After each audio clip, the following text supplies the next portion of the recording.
en la ciencia.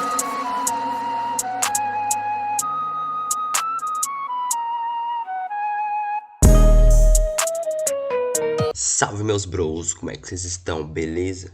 Bom, então aí dando continuidade com as nossas videoaulas do canal Matemática do Guido. Hoje, talvez a última aula, não sei. Talvez vai ter mais uma aula aí com alguma outra coisinha. No entanto, como prometido, né, as 7 videoaulas daquela playlist sobre os números inteiros. Hoje, vou estar trazendo os números inteiros no dia a dia. Algumas situações que a gente pode estar encontrando eles, no dia a dia mesmo, tranquilo? Porque muitas coisas que a gente aprende, a gente se questiona. Onde é que eu vou usar isso? Será que isso é importante na minha vida? Isso vai ser útil? Então eu trouxe aqui, eu quis trazer alguns exemplos em que a gente vai estar trabalhando com eles, a gente vai estar encontrando eles em ações do dia a dia, tranquilo? Então, vou estar passando para a próxima janela aí e a gente vai estar discutindo um pouquinho sobre eles. Bom, o primeiro exemplo é na temperatura. Representei a temperatura aqui por este gráfico. Este aqui é como se fosse reta numérica. Nos outros exemplos, a gente via ela na horizontal. Aqui na vertical, mas não tem problema algum. Cujo aqui, este termômetro está marcando 40 graus positivo na cidade, na metrópole de São Paulo. Aqui, 40 graus. Se a gente vir caminhando, vir descendo essa temperatura, a gente vai chegar no ponto zero, que é o elemento neutro, e aí vai começar a degredir essa temperatura, vai começar a baixar cada vez mais. Menos 1, menos 2, menos 3, menos 4, menos 5, até chegar na temperatura de menos 5, na cidade de Bom Jesus, no Rio Grande do Sul, onde atinge temperaturas abaixo de zero. Tranquilo? É um lugar bem frio, né? Aqui foi um exemplo aqui da nossa pátria, né? Que eu quis trazer. Um exemplo em que o nosso país poderia está vivendo, né? Também. De um lado, no sul, temperaturas abaixo de zero. No sudeste, um pouquinho acima, pode chegar a temperaturas de 40 graus. Como no nordeste também, pode chegar a temperaturas acima de 40 graus. Tranquilo? Então, os números inteiros a gente também apresenta eles como nos termômetros, né? Os termômetros apresentariam eles com temperaturas positivas, zero e temperaturas abaixo de zero. Um exemplo bem claro dos números inteiros. Tranquilo? Vou estar passando agora para o próximo exemplo que a gente vai estar trabalhando, que a gente pode encontrar os números inteiros.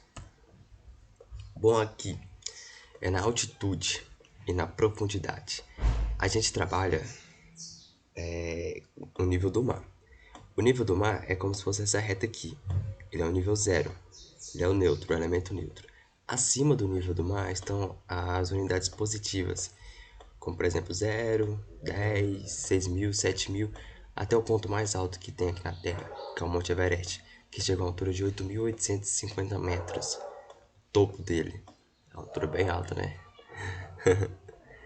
E abaixo do nível do mar, a gente encontra. Existem algumas cidades, algumas coisas. No entanto, eu quis trazer um exemplo para vocês deste barquinho. Ele afundou e ele se encontra abaixo do nível do mar. Uma profundidade negativa. Menos 1, menos 2, menos 100, menos 400, menos 1000. Até o ponto mais profundo da Terra, que se encontra no fundo do mar. Não me recordo a metragem exata, mas passa dos quilômetros, se eu não estiver enganado. Tranquilo? Então, os números inteiros também estão presentes na altitude e na profundidade em relação ao nível do mar. Na geografia, né? Está presente, assim dizendo. Agora, terceiro exemplo, onde a gente pode estar encontrando os números inteiros. Outra coisa, vocês podem ver aqui que a gente sempre está trabalhando com a reta numérica, né? O zero como elemento neutro, acima os números positivos e abaixo os números negativos, os inteiros negativos e os inteiros positivos. É a mesma coisa que está na horizontal, tranquilo, galera? Bom, aqui, exemplos com dinheiro, né? Que no dinheiro a gente trabalha muito com os números inteiros, muito mesmo. Não foi à toa que foi meio que a alavancagem para ter surgido os números inteiros, né? como apresentei lá um pouco sobre a breve história dos números inteiros. Os comerciantes naquela época estavam mexendo com muito dinheiro e exigiu a necessidade, né, de algo a mais. Não só lucros, mas também percas, né? E aqui eu trouxe um exemplo. Seja Marquinhos, um jovem que está juntando dinheiro e coloca os resultados no gráfico abaixo. Bom, o que a gente pode observar aqui?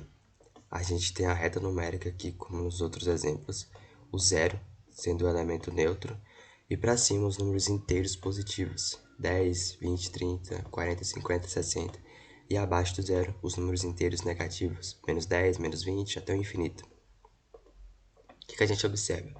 Que no mês de janeiro, Marquinhos começa com zero e consegue juntar uma quantia de R$ 50, um saldo positivo, tranquilo? No entanto, de janeiro para fevereiro, até o final de fevereiro, acontece alguma coisa. Seja Marquinhos gasta esse dinheiro. A gente não sabe com o que, mas ele gastou. Então, ele perde esses R$ 50 e ainda fica com um saldo negativo de menos R$ 10. Ou seja, ele está devendo esses R$ 10. Tranquilo? Aqui Marquinhos conseguiu juntar um saldo de R$ 50. No entanto, houve uma perca, um gasto. Marquinhos gastou esses R$ 50 e ainda ficou devendo R$ 10. Aí Marquinhos pensa, não, eu tenho que progredir, tenho que progredir. E do mês de fevereiro até o final do mês de março, Marquinhos supre essa perca de R$ 10, chegando a seu elemento neutro zero e consegue juntar mais R$ 40 aqui no mês de março. R$ 40. Marquinhos consegue um saldo positivo de R$ 40. Ou seja, ele passou a sua perca, zerou, né? Lembrando do neutro como elemento, o zero como era elemento neutro, e ainda conseguiu mais R$ 40, um saldo positivo deste valor. Tranquilo? Então, passando para o mês de abril, Marquinhos fecha o mês de abril com um saldo de R$ 20. Marquinhos teve uma perca de R$ 20 do mês de março para o mês de abril. Ele perdeu R$ 20, né? E então Marquinhos fecha o mês de abril com R$ 20. Ou seja, se a gente analisar, a gente começa, né? A gente trabalha com os números inteiros, a gente do zero, no caso de Marquinhos, de zero, conseguiu chegar a um saldo de 50, caiu para um saldo de menos 10, subiu novamente para 30 e tornou a cair. Ou seja, é uma oscilação, um sobe e desce. E nesse sobe e desce a gente trabalha com os números inteiros. Tranquilo? Me recordando agora, outro exemplo bastante interessante que a gente também utiliza os números inteiros é nas ações. Compra e venda de ações. Gráfico de velas, eu não trouxe esse exemplo aqui, mas os operadores eles trabalham, né, com as operações de alavancagem, de ganha e perco. E muitos dias também eles trabalham com a alavancagem de números inteiros positivos, que dão certo. No entanto, eles também trabalham com a perca, um percentual de perca dos números inteiros negativos. Então, os números inteiros eles estão presentes em toda a nossa vida, seja na temperatura, nos termômetros, seja na altitude, na profundidade, no espaço geográfico, né? Ou seja com dinheiro, que é um exemplo bem comum que a gente está acostumado a trabalhar, né? Saldo bancário, troco, né? Então, esses foram alguns exemplos que a gente utiliza os números inteiros. A gente utiliza desses números no dia a dia. Eles são muito, muito importantes mesmo. Cabe a nós, né, treinar, estudar, entender o que eles querem dizer, assimilar, né, talvez facilitar também. Trabalhando com aquelas operações, resolvendo os exercícios, a gente vai se aproximando deles. É como se fosse um grande amigo, né? Cada número é um amigo nosso. Então é isso aí, galera. Fechou. Queria finalizar agora essa playlist dos números inteiros. Não sei se talvez a gente vai continuar alguma outra coisa, algum outro conteúdo. Vamos ver, né? Daqui mais pra frente. E por enquanto é só, então. Fechou, tamo junto. Meu forte abraço. Agradeço de coração cada like, cada visualização, né? Então, tamo junto, valeu, obrigado.